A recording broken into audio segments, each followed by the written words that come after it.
आज आपके समक्ष बोर्ड परीक्षा में कैसे लिखे का मैं अत्यंत ही संक्षेप एवं सारवत प्रस्तुतिकरण करने जा रहा हूं। जैसा कि आप सबको पता है कि आपका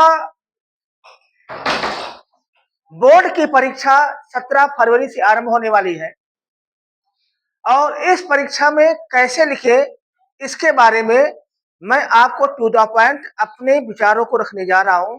क्या ऐसे लिखना चाहिए? सबसे पहले पॉइंट नंबर फर्स्ट, जब आप बोर्ड में अपनी कॉपियां पाते हैं, क्योंकि सबसे पहले आपको कॉपी दी जाती है। कॉपी पाने के पश्चात आपका सबसे पहला स्टेज यही होनी चाहिए कि आप कॉपियों की फॉर्मेलिटीज को पहले फिलअप करिए। फॉर्मेलिटीज का आशा है कि नाम, रोल नंबर, जो कुछ भी होता है उसको फिलअप करिए, क्योंकि उसके लिए आपके पास 15 मिनट का समय निर्धारित होता है। इसके पश्चात आप देखते हैं कि आप सारी फॉर्मेलिटियों को अधिकतम आप 10 मिनट में पूरा कर लेते हैं और 5 मिनट आप यूं ही बैठे रहते हैं, इंतजार करते हैं कि क्वेश्चन पेपर आपके सामने आए। और इस 5 मिनट में आपको करना यह है कि आप जो है एक बड़ी स्केल के माध्यम से और ब्लू स्केच पेन के माध्यम से आप उन कॉपियों के दूसरे साइड में, जिसमें कि लाइन ड्रॉ नहीं होती है, आप अपनी कॉपियों में लाइन अवश्य ड्रा करें। इससे फायदा ये होगा कि आपके जो शब्द हैं वह एकदम सीक्वेंस में आएंगे और इधर उधर नहीं भागेंगे। इसको डेमो के रूप में हम इस तरह दिखा सकते हैं।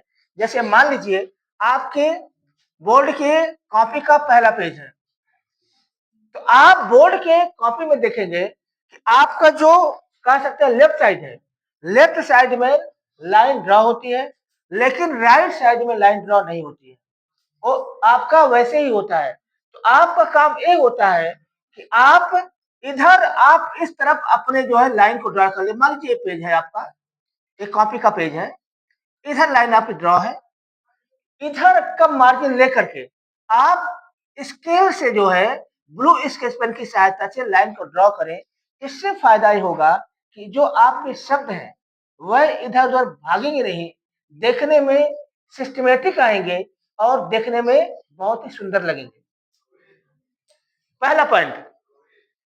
दूसरा पॉइंट जो हमें आपसे कहना है वो यही कहना है कि इसके पश्चात आपको क्वेश्चन पेपर मिल जाता है। क्वेश्चन पेपर जब मिलता है तो उसके दौरान आपकी स्थिति क्या होनी चाहिए? उसमें सबसे पहला यह है कि सबसे पहले आप अपने पैसेजेस को पढ़ें। 2 पैसेज खंड का में होते हैं, 2 पैसेज आपके खंड गा में होते हैं। उन पैसेज को आप बहुत ध्यान से पढ़ें। सबसे पहले आप पैसेज को पढ़ें, फिर क्वेश्चन को पढ़ें और क्वेश्चन को पढ़ने के पश्चात जो ऑप्शनल होते हैं आप उसको टिक करते जाएं। और जो राइटिंग होता है, राइटिंग सेक्शन में कितना आपको लिखना है, आप आंसर को आप अपने आंसर में अंडरलाइन करके 1 2 करके लिख लें। तो इससे आपका जो आंसर है वह आपका इधर उधर जो है भागेगा नहीं। आपका 1 नंबर में कितना लाइन लिखनी है, 2 में कितना लिखना है, वो आप पैसे से डिसाइड कर लें। यानी आपका बोर्ड में अगर अच्छे नंबर लाना है, 100% लाना है, तो एमसीक्यू गलत नहीं होनी चाहिए। इसलिए पेपर मिलने पर आपका पहला जो है स्थिति होनी चाहिए कि आप सबसे पहले चारों पैसेज को पढ़ें। चारों पैसेज को पढ़ करके एमसीक्यू टिक कर लें और राइटिंग सेक्शन के आंसर को आप रेक्टिफाई कर लें। इसके पश्चात पेपर पढ़ने का दूसरा तरीका यह है कि आप बाकी के पेपर को पढ़ें, बड़े ध्यान से पढ़ें, क्योंकि कभी कभार ये होता है कि ऑप्शनल तो दिया रहता है, कोई 2 कोई 3 ऐसा दिया रहता है, लेकिन कभी कभी ये भी होता है कि जैसे मान लीजिए कोई प्रश्न दिया, उसमें लिखेगा कि खंड का अनिवार्य है, आपने इसको ध्यान से नहीं पढ़ा, 3 में से कोई 2 टिक कर लिया तो आपका गलत हो सकता है। इसलिए आप जो प्रश्न का जो निर्देश है उसको ध्यान से पढ़ करके आप रेक्टिफाई कर लें, प्लान कर लें कि आप और टिक लगा लें क्वेश्चन पेपर पर कि आपको यही जो है क्वेश्चन अटेम्प्ट करना है। ऐसे करते करते आपके जो है 15 मिनट से ऊपर चले जाएंगे। लेकिन घबराने की जरूरत नहीं है। कारण क्या है कि आपके क्वेश्चन पेपर में शब्दों की सीमा होती है, आपको उन शब्दों में सीमा में लिखना होता है। इसीलिए अगर 15 मिनट से ज्यादा भी होता है, आपका एग्जामिनर कहा देगा क्लास जो इनिशियल होगा, नाउ स्टार्ट योर राइटिंग, तो आपको घबरा करके लिखना नहीं स्टार्ट करना है। अगर आपका 3 घंटे में 10 या 15 मिनट टाइम पेपर पढ़ने में लग जाता है, पैसेज पढ़ने में और पैसेज के साथ साथ क्वेश्चन पेपर पढ़ने में, तो आप उस टाइम को आप क्या करें कि आप जो है उसको जाने दें, कोई दिक्कत की बात नहीं है। आपका टोटल पेपर अधिकतम लिखने का 2.5 घंटे से ज्यादा का नहीं होता है, और बच्चे 2.5 घंटे में कर ही लेते हैं, आधे घंटे यूं बैठे रहते हैं। और इसलिए आप सबसे पहले इस कार्य को अवश्य करें। फिर आपको कॉपियां मिल जाती हैं, कॉपी तो मिल ही जाती है, फिर कहता है जो कक्ष निरीक्षक कहता है, इन्विजिलेटर कहता है नाउ स्टार्ट योर राइटिंग। तो लिखने के लिए आप कौन कौन सी तकनीक अपनाएं, वो आपका पॉइंट नंबर 3 है। पहला मैंने बताया, पहला पॉइंट क्वेश्चन कॉपी पाने के बाद क्या स्टडी अपनाएं। दूसरा मैंने बताया क्वेश्चन पेपर पाने के बाद क्या स्टडी अपनाएं। तीसरा मैं बताने जा रहा हूं कि जब आप बोर्ड एग्जाम में लिखते हैं, लिखना स्टार्ट करें, तो आप किन किन बातों का ध्यान रखें। नंबर 1, जब आप लिखना स्टार्ट करते हैं तो आप इस बात का ध्यान रखें कि सारे के सारे आंसर सीरियल से होने चाहिए। आपके प्रश्न पत्र में टोटल 12 प्रश्न होते हैं, और उन 12 प्रश्नों को आप सीरियल से अटेम्प्ट करें, 1 2 3 इस सीरियल से करें। आप कदापि ये न करें कि 1 कर दिया, फिर आप 4 कर रहे हैं, फिर आप 6 कर रहे हैं, फिर 12 कर रहे हैं। इससे होता यह है कि आपका जो एग्जामिनर होता है, जब सीरियल से नहीं पाता है, तो साइकोलॉजिकल रूप से वह कहीं ना कहीं जो है वह अपने आप को बहुत मुसीबत में पाता है।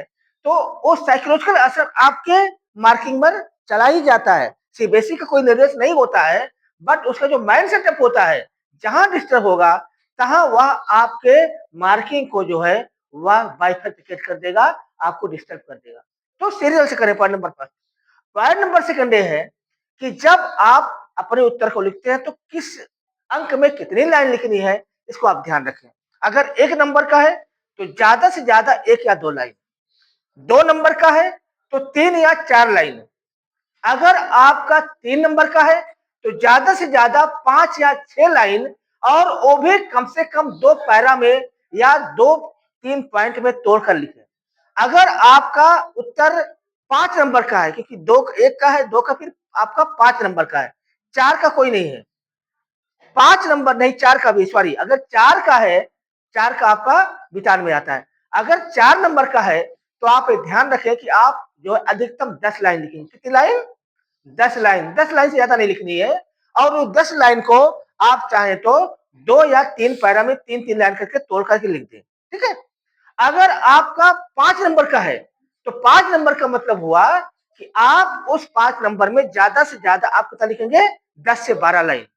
6 नंबर का है तो आपका जो लाइनिंग होगी वह आपका कह सकते हैं कि ज्यादा से ज्यादा आपका 15 से 20 लाइन, इसी के बीच में लिखना है, इससे ज्यादा नहीं लिखना है। इस बात को आपको ध्यान देना है। अगर हम पेज वाइज कहें तो यूं कह सकते हैं कि अगर आपका 1 नंबर का है तो आप जो है क्या करें कि एक पेज पर ज्यादा से ज्यादा आप जो है 4 उत्तर लिखें। 2 नंबर का है तो एक पेज पर आप 3 उत्तर लिखें। 3 नंबर का है तो आप एक पेज पर 2 उत्तर लिखें।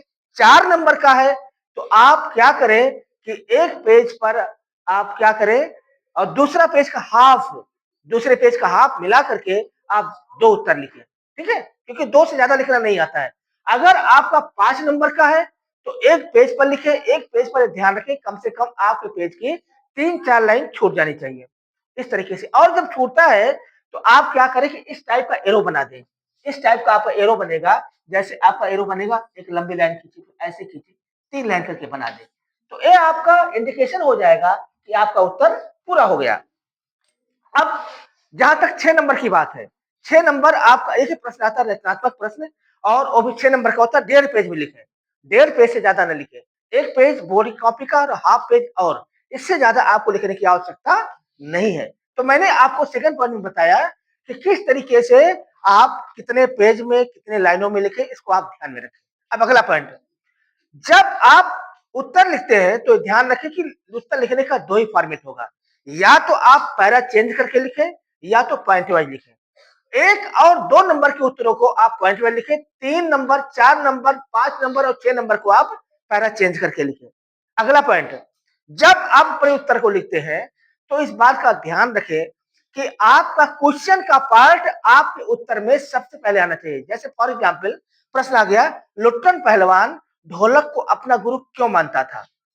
ये प्रश्न आ गया 3 नंबर में। तो आप उत्तर का शुरुआत ऐसे करेंगे, लुट्टन पहलवान ढोलक को अपना गुरु मानता था क्योंकि क्वेश्चन का पार्ट आना चाहिए। और पॉइंट वाइज आप चाहे तो 3 पॉइंट लिख दें, जितने नंबर का है उतना पॉइंट, अगर ना पॉइंट करना चाहे तो उतने पैरा। इस चीज का ध्यान रखें। और अगला पॉइंट ये है कि आपका जो आंसर की एंडिंग होनी चाहिए, एंडिंग जो होनी चाहिए वह आपके अपने विचारों से होनी चाहिए। मैं मानता हूं कि, मैं यह कहना चाहता हूं, मैं कहना चाहती हूं, इस टाइप से आपकी एंडिंग अवश्य होगी। अगला पॉइंट ये है कि आप जब अपने आंसर को पूरा कर लेते हैं, तो आप इस बात का ध्यान रखें कि जो अच्छी लाइनें हैं, जो आप समझते हैं कि लेकिन सभी में नहीं, कुछ ही उत्तरों में, सब में करेंगे तो हो जाएगा। अच्छी लाइनों को आप जो है क्या करें कि ब्लैक स्केच पेन से, सॉरी ब्लैक तो अलाउ नहीं है, ब्लू स्केच पेन से आप जो है क्या करें, उसको अंडरलाइन कर दें। एक आपका एक अलग टाइप का जो है प्रेजेंटेशन हो जाएगा। अगला पॉइंट ये है कि आप जब अपने उत्तरों को पूरा कर लें, तो ध्यान रखें कि आप 2.5 घंटे के अंदर अपने पेपर को पूरा कर लें। और जो आपका आधे घंटे बचता है, उस आधे घंटे में आप क्या करें कि आप अपने उत्तरों को दोबारा पढ़ें। पढ़ करके उसमें जो व्याकरणिक गलतियां हैं, यानी व्याकरणिक गलतियां 3 तरह की होती है, शब्दों की गलतियां, वाक्य संरचना की गलतियां और विराम चिन्हों की गलतियां। आप इनको जो है आप ध्यान में रखें और आप जो है इनको आप चेक करते हुए चलें। कारण ये है कि जब आपका एग्जामिनर आपकी कॉपी का करेक्शन करता है और जब आप 100 में 100 पा जाते हैं, तो फिर निकलती है बाल की खाल। कितने जो है कॉमा नहीं लगे, कितने फुल स्टॉप नहीं लगे, कितना जो है शब्द गलत हो गया, इस पर आपके नंबर भी कटना शुरू हो जाते हैं। तो अगर आप 100% अंक पाने, 2 चीजों का ध्यान रखें। सबसे पहला एमसीक्यू कोई गलत न करें, दूसरा किसी भी तरह की व्याकरणिक गलती ना करें। और सबसे last point but not least, इस बात का ध्यान रखें कि आप अपनी तरफ से कुछ स्पेशल सोचें, जो कि आपका खुद का तरीका हो, आपकी खुद की स्ट्रेटजी हो। उस स्ट्रेटजी को आप अपने उत्तरों में अवश्य इस्तेमाल करें, वो आपका स्पेशल तरीका है। और वही आपका स्पेशल तरीका बंडल के भीड़ की कॉपियों में, जो कि 10 के रिक्यू में हमको मिलती है, आपको सबसे अलग करेगा। लगना चाहिए कि हाँ, एक कॉपी फला स्टूडेंट की है, तो ये लगना चाहिए। तो इन तरीकों आपको आप इस्तेमाल करें। और अगर आप ऐसा करते हैं, तो आप ये ध्यान रखेंगे कि आप बहुत अच्छे अंक पा सकते हैं, बहुत बेहतरीन अंक पा सकते हैं। बट लिखते समय आप ये ध्यान रखें कि आप में कोई बहुत बड़ी किताब लिखने जा रहे हैं, आप रविन्द्रनाथ टैगोर का गीतांजलि लिखने जा रहे हैं या प्रेमचंद का गोदान लिखने जा रहे हैं, इस फीलिंग के साथ अपने आप को प्रेजेंट करें। और कुछ सावधानियां, सावधानी नंबर 1 कि आप अपने उत्तरों को लिखते समय अपने टीन एज की शेरों शायरियों का इस्तेमाल कदापि न करें। दूसरा, जब आपका उत्तर पूरा हो जाता है, तो जोश में आकर के आप धन्यवाद, जय हिंद, जय भारत, भारत माता की जय, इस तरह के तकिया कलाम का उपयोग कदापि न करें। जोश में नहीं आना है। नंबर तीसरा, आप अपने उत्तरों को पूर्वाग्रह से रहित होकर न लिखें। फॉर एग्जाम्पल, मान लीजिए बाबा साहब भीमराव अम्बेडकर का पाठ आप में है, श्रम विभाजन और जाति प्रथा और मेरी कल्पना का आदर्श समाज। तो आपको अपना उत्तर लिखना है, इसलिए कि आपको नंबर पाना है। आप यदि जो है उसको जो है आप पूर्वाग्रह से लिखेंगे, जो है मान लीजिए आपने डॉक्टर अम्बेडकर का एक दलित होने के नाते सपोर्ट किया या एक ब्राह्मण होने के नाते आपने उसका विरोध किया, तो आपका उत्तर जो है, अगर कोई ऐसा एग्जामिनर पाता है जो कि किसी विचारधारा का कट्टर विरोधी है या कट्टर समर्थक है, तो वो आपके जो है प्रेजेंटेशन के साथ खफा हो जाएगा। और खफा होने का मतलब ये है कि दुर्वासा ऋषि को अपने घर पर बुलाना। दुर्वासा ऋषि जब श्राप देते हैं, तो यूँ समझ लीजिए कि पूरा का पूरा जो है, जो आपका जो जो कृष्ण का वंश है, वो पूरा समाप्त हो जाता है। आपको पता है ना कि उन्होंने श्राप दिया था कि जाओ, जिस मूसल से तुमने मेरा अपमान किया है, यही मूसल तुम्हारे वंश का नाश कर देगा। तो कृष्ण का सारा वंश समाप्त हो गया था। तो कदापि आप इन तरह के तकरीबों का यूज न करें। कोई भी तकनीक उपयोग करें, आप अपने अध्यापक से मिलकर जरूर सलाह ले लें। कहीं ऐसा ना हो कि वही आपका प्रयोग आप पर भारी पड़ जाए। भाई, हवाई जहाज का आविष्कार हुआ था, तो जिस आविष्कारक ने किया, उसने अपने नौकरानी को जो कीड़ा खिला दिया, बीमार हो गई। तो ऐसा आप प्रयोग ना करें, क्योंकि आपको नंबर पाना है, आपको वहाँ कोई ना नेता बनना है और ना ही किसी तरीके से समाज सुधार करना है। तो आप नंबर पर ही कंसंट्रेट करें, अपने आप को ध्यान में रखें। कुल मिलाकर के मैंने जो बातें बताई हैं उसका सारांश ये है, लिख जब कॉपी मिलती है, कॉपी मिलते समय आप जो है फॉर्मेलिटी पूरा करने के पश्चात लाइनों को खींचना ना भूलें। नंबर 2, जब पेपर मिलता है तो पैसेज को सबसे पहले पढ़ें और इसके पश्चात आप बाकी के पेपर को पढ़ें और अपने उत्तरों को रेक्टिफाई कर लें। नंबर तीसरा, लिखते समय जो ध्यान देना है, सीरियल से करें। आप जो है, जो शब्द सीमा है, शब्द सीमा के अंदर लिखें। शब्द सीमा से 2-4 शब्द इधर हो सकते हैं, लेकिन इतना भी ज़्यादा ना हो जाए कि समस्या हो जाए।